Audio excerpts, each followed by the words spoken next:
Again? Yes, we'll get started.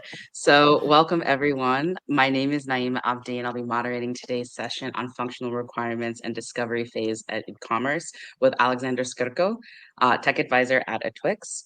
Alexander, thank you so much for providing this amazing analysis. I'm really excited to dig in, and I'll kick it over to you. Make sure that you can double click on your speaker's presentation or actually their actual video in order to maximize so you can see them a little bit better.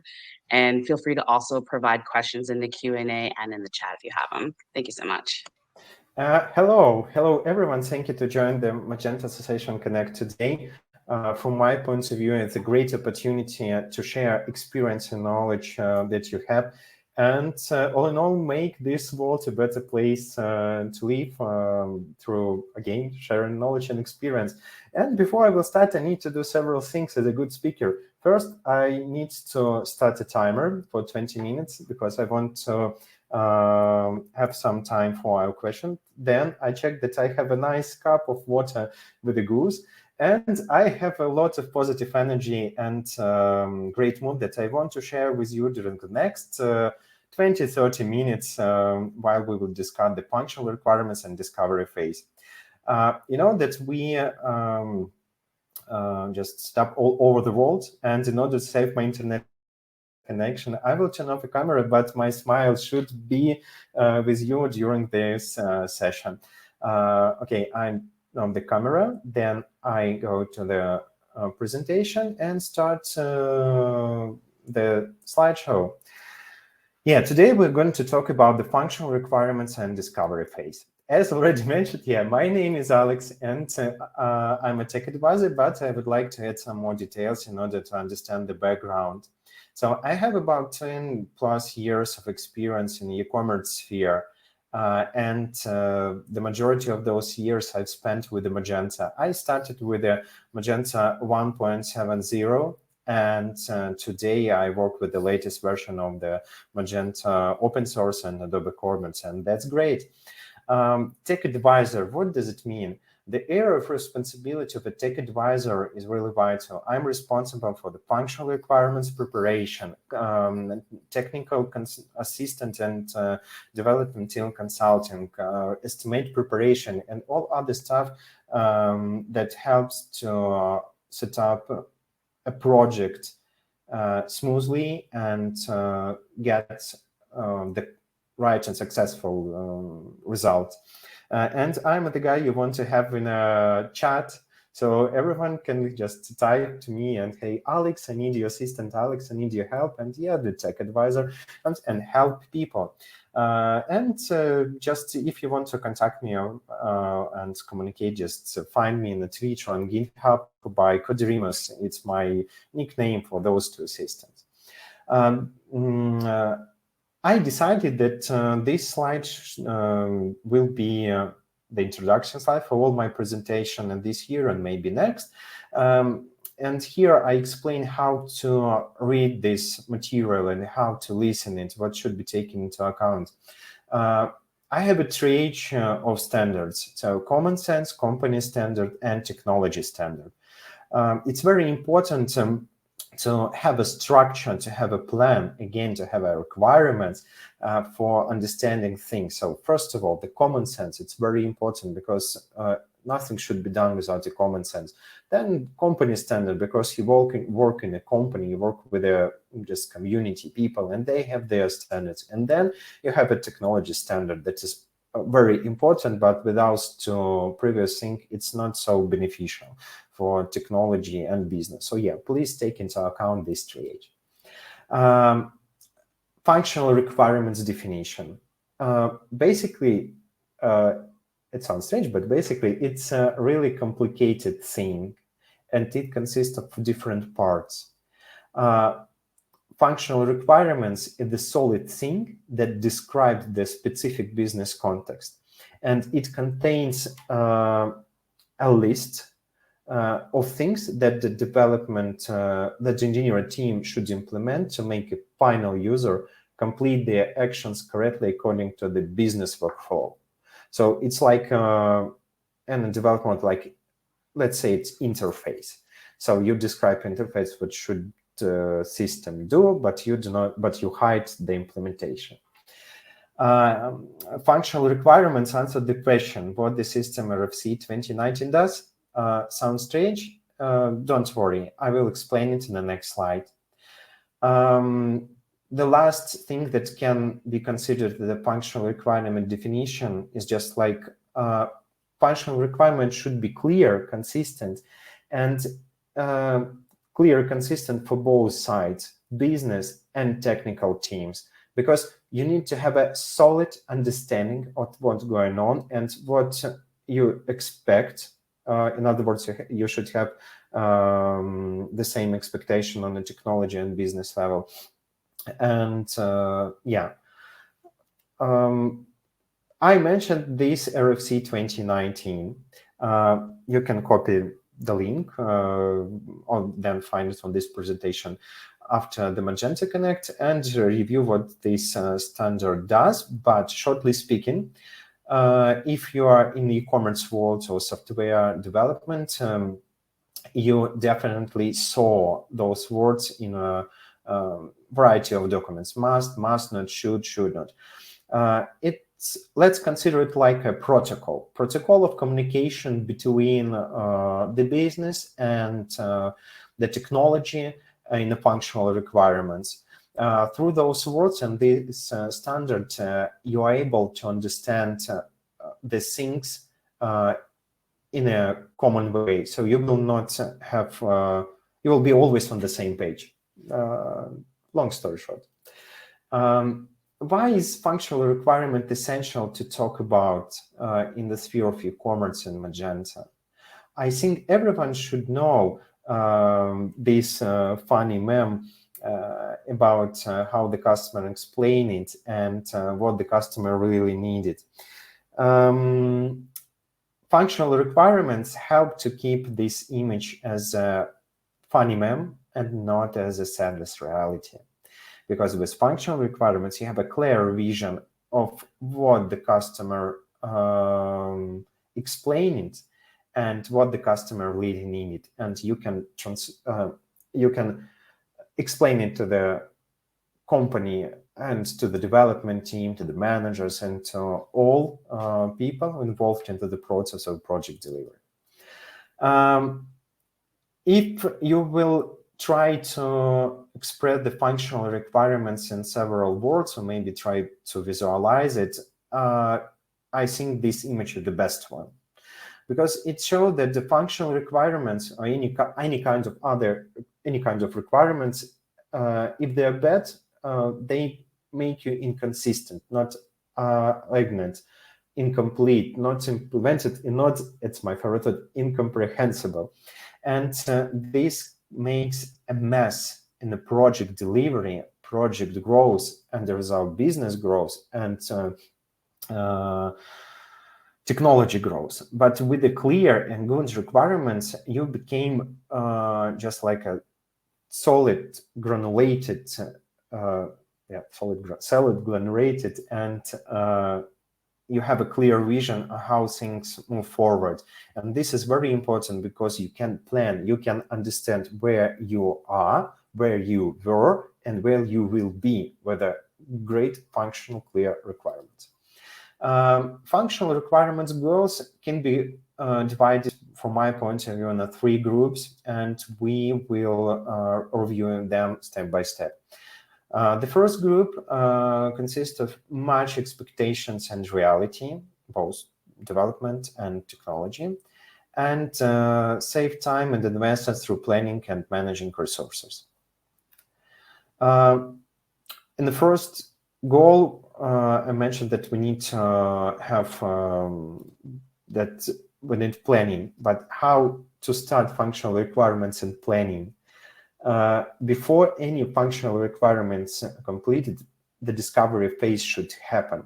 And you see, I underlined this word should from the RFC 2019. So we start using this. In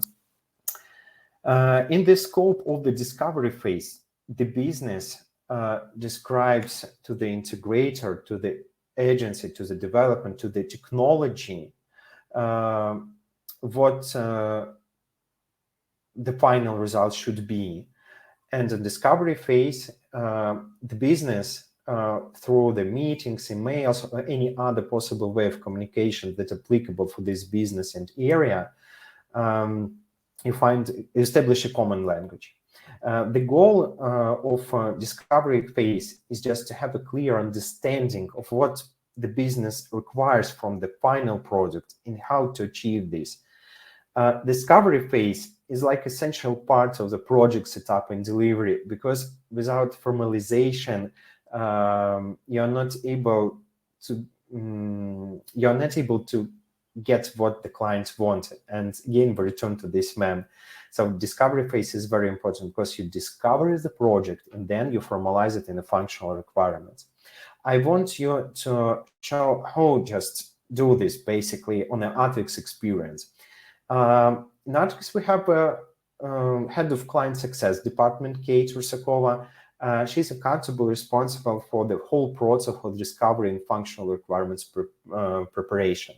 It's very important because your client success departments that work from the first day with the client and establish a good connection, understanding of the client needs, the way of communication. We have a business analysis, Svetlana Ruban. She's accountable and responsible for the project business analysis and functional requirements process driving. It's really big amount of work because you need to keep working consistent on a variety of projects and provide a business analysis and check how, for example, tech advisor prepare functional requirements. And yeah, me as a tech advisor, I'm accountable, responsible for the project technical analysis and functional requirements preparation. So I'm a person who make a decision how this system works based on the client explanation. And with showing this, I want to emphasize that the functional requirements are very important, and the good functional requirements prepared at the beginning of the project, it's a key to success, to the successful delivery and the result. And as I explained what the discovery team do, but here at this slide, you can read some more granular information. So discovery team review the project and requirement. They prepare the infrastructure for the upcoming project start. And infrastructure in this case means not only like set up a Magenta, for example, or any set up a hosting. No, just even create a ticket in a Jira, even created and set up PHP Storm, shared settings, and so on. So there are a lot of work, but this results in a good functional requirements and project kickoff. If we're talking about the second goal, so functional requirements, it's like well-organized, structured document. How to make excellent functional requirements? There are 3 golden rules. The first one sounds like establish the common language for you and the business to avoid misunderstanding. It means that you create you create like a ubiquitous language that's drawn from the domain-driven design development with the client. You talk about your name things with the common names. For example, for client, the catalog is a catalog and not a list of products, and it's really important. Good, excellent functional requirements ask question why. It's just like to find a reason why business need changes. In a functional requirements, you say why client needs to change current platform, for example, from Magenta. How the functional requirements specify how that the part of the business works. Who is responsible? It's also very important to determine who is responsible for any kind of action in a project development, because without responsibility, you're not able to reach a success. And of course, functional requirements should be prepared not only by one person. You know, we have those funny and really cool engineers developers like full stack, but I'm not a big fan of this term because you're not able to be a professional. From my point of view, again, it's all spheres, and you're not able to architect, DevOps, front-end engineer, designer, full stack. So this is why you need to work in a team in order to prepare a functional requirement and to create a clear vision for the client and for the business of how things operate and how things do. So, for example, I always try to call the like designers and front-end engineers in order to validate the storefront when I prepare the functional requirements. The functional requirements document is good when it has a structure that covers each domain separately.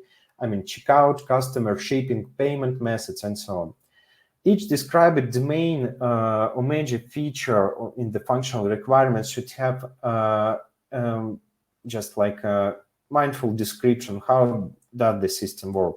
In an upcoming example, I will show you what does it mean, functional requirements. Yes, but with those, I don't know how to explain, maybe dry terms, when the term is a term and when it doesn't have any explanation, it's really hard for the development team, for example, to understand what's need to be done.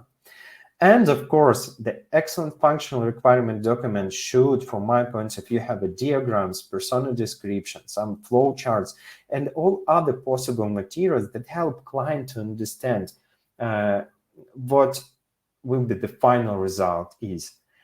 And adding this information to the functional requirements, you guarantee that the development process and delivery process of your product will be solid, and you will save a lot of resources.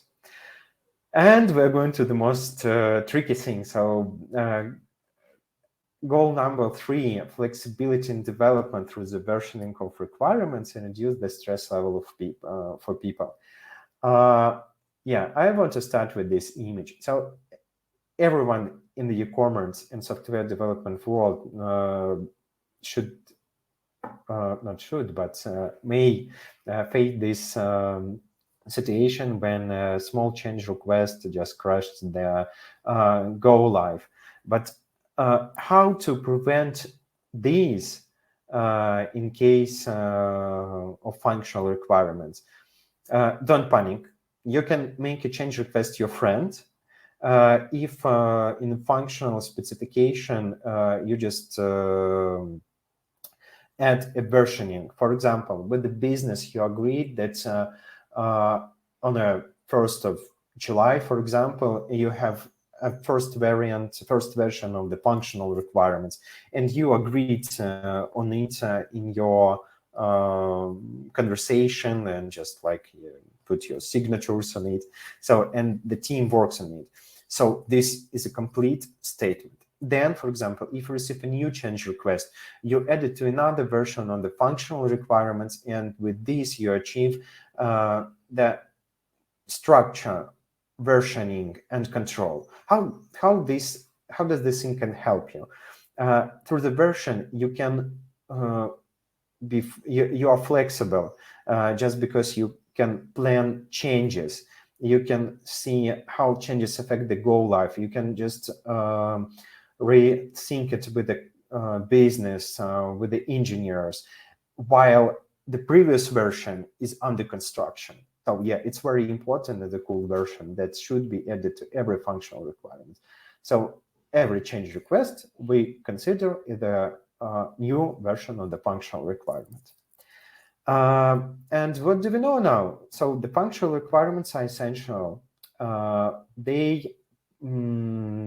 beneficial for the business through planning, save resources, time, and pressure on people. Pressure on people, I mean that those change requests.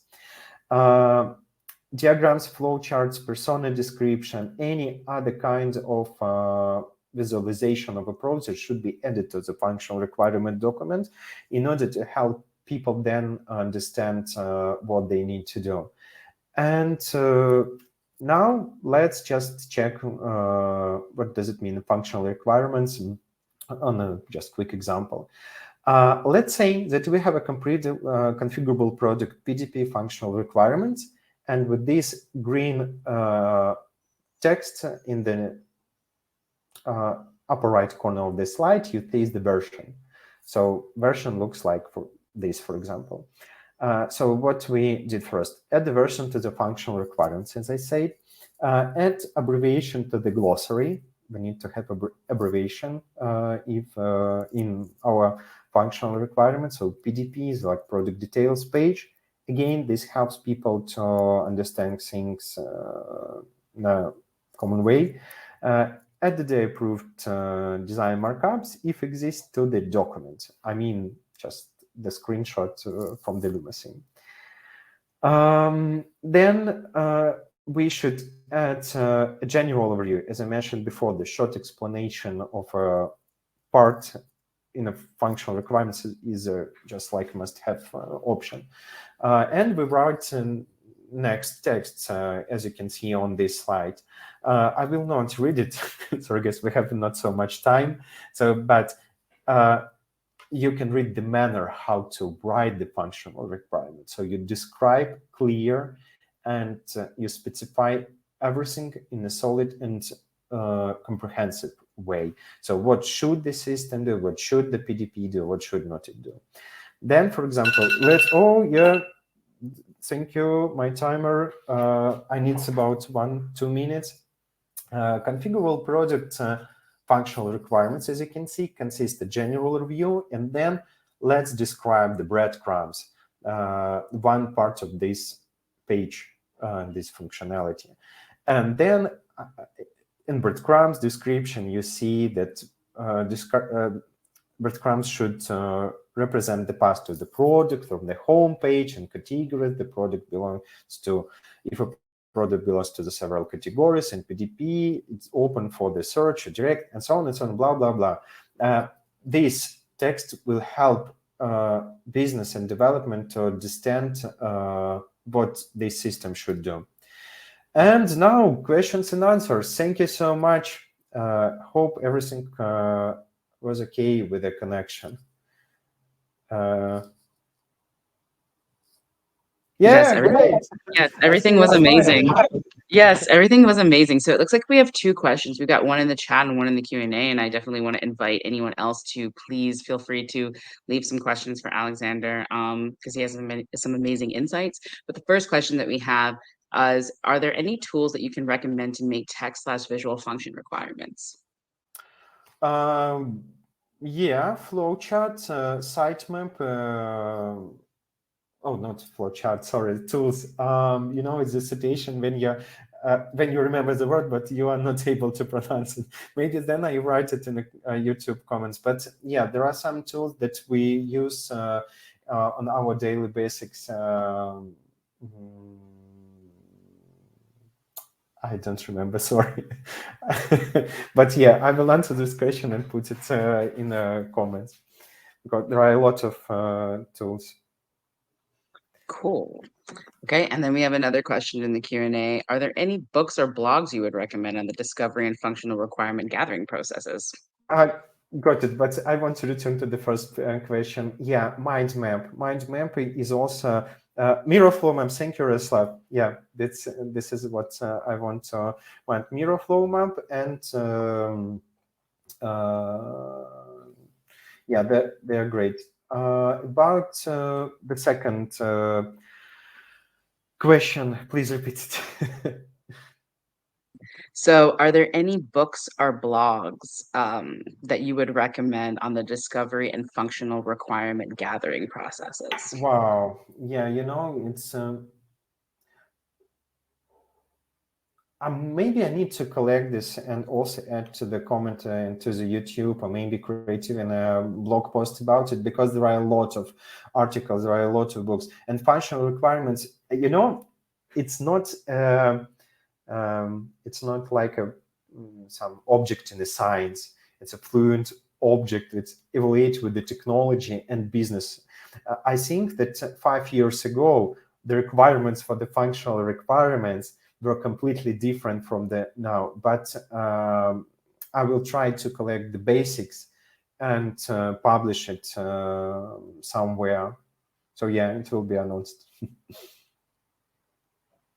Cool. Okay, to be continued on that. I'm sure that'll be an amazing resource. I'd love to read that. And then we have another question in the Q&A, and it's about what kind of workshops do you do with clients to progress in requirement discovery? Wow, yeah, great question. You need to use these three HI notes at the beginning. So the common sense, the company standards, and technology. Let's assume that from my point of view, you should stop about 5 workshop and required meetings with the client uh, in order to make the functional requirements clear for them and just uh, to teach them how to work with them. But this is not a waste of time. During those required meetings, when you discover the functional requirements, you involve a client into the process and you bring them opportunity to be with you on the same page and to understand what the client will get at the end, the final result. And this process is beneficial for both sides.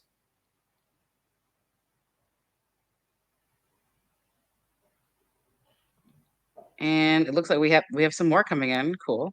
Okay, so do you estimate cost of project after all of the FRs are finished, or how do you handle with the client's budgets?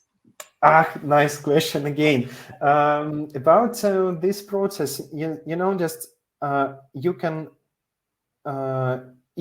estimate parts of the functional requirements separately, because the functional requirements covers sometimes independent part of the project. And for example, if you completed the functional requirements with the hosting, you're able to estimate the hosting setup and some server works. And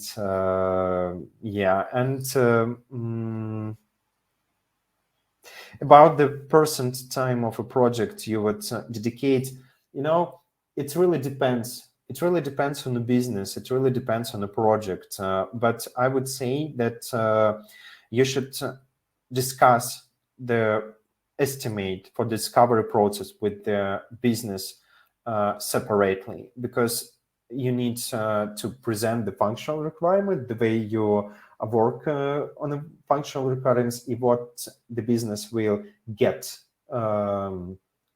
with the functional requirements. So this is my answer. Thank you. Awesome. And we have about 3 minutes left, and we have one last question. It relates to books or blogs, but maybe you might want to table this for the awesome YouTube content or blog post that you're going to do. But the question is, are there any books or blogs you can recommend to learn more about the discovery phase, not only for commerce?